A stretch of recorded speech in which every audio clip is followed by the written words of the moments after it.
全球赶海实录，专注世界各地赶海，你的视野，我们的世界。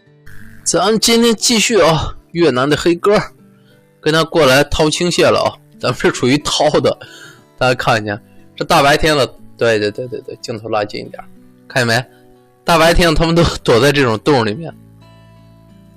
咱们黑哥平时来赶海抓青蟹，从来不戴手套，连鞋也不穿，你知道吗？然后看一下啊，看黑哥怎么操作，把这只蟹子先弄出来再说。你看，一般白天的话啊，青蟹就专门找这种有洞的地方，它钻里面。这应该是已经靠在岸边了。你看旁边有树根能看出来。其实一般那岸边那个红树林里面啊，树林里面其实青蟹特别多。但是咱们黑哥一般平时不怎么来这一块，为什么呀？他有时候那个树根底下你去掏那个青蟹不太好下手。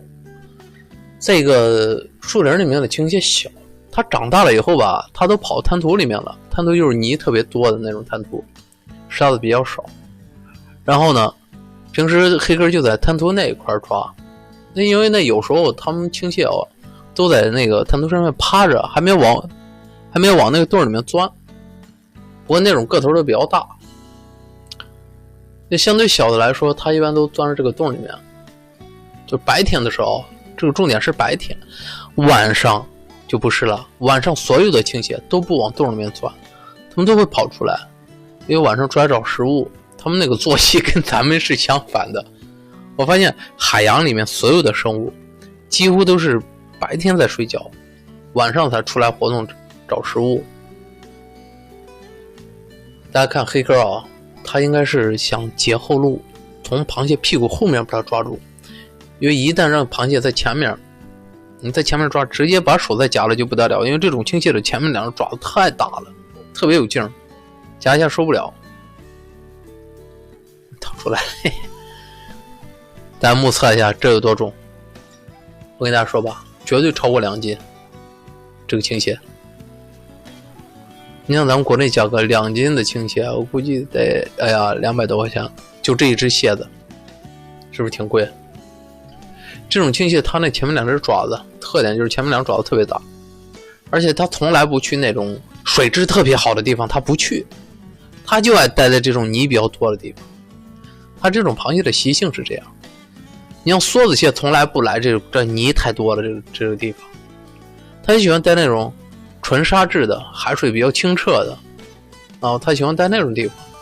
这每个螃蟹品种它那个习性都不一样。这个洞里面就一只，还看啥呀？应该就一只，不会再有了。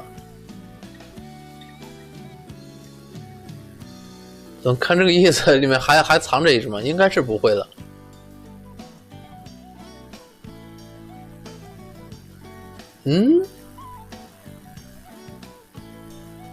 是不是还有一只？有点打脸啊！通常情况下，这个洞里面应该就是一只，很少说有2只在一块儿的。而且像刚那个挖出来那个个头那么大的，因为他们有时候会互相在那夹，你知道吗？这个我抓青蟹就是这样，好像是有一只抓青蟹是，你就在一直在掏。其实在旁边折一个树枝伸进去把它弄出来也可以。这他们从来不带工具，反正就是有时候你像抓这种洞里面比较费劲，感觉这只蟹子应该挺大，里面应该比外面的这只还大。咱们看他怎么把它弄出来再说哈。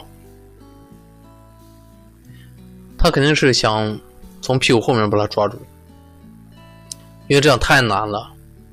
你平时在外面还可以，在洞里面太费劲，一定要防止被它夹。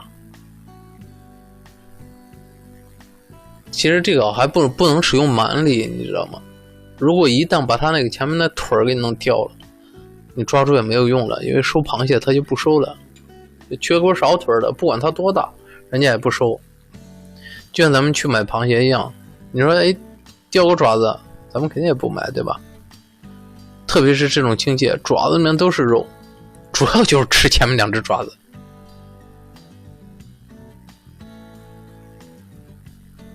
这哥们儿估计抓得心惊胆战的。螃蟹如果夹到手上啊，轻易它是不松夹子的，你知道吗？啊，那夹一下真不好受，我就被夹过好几次了。所以说他抓的时候特别小心。就是我感觉最好是在旁边找一个比较长一点的树枝，伸进去一点一点把它拨出来，这样是还是比较靠谱的。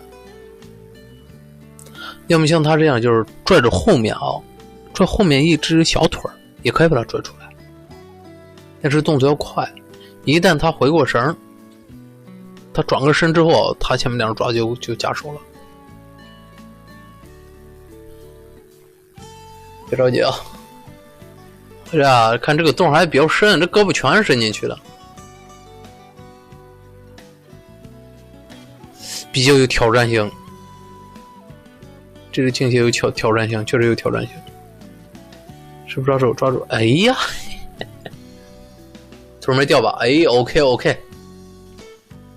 别看这挺费劲，一只100-200块钱，大家记得点关注啊！专注每期全球赶海视频，记得点赞关注哦。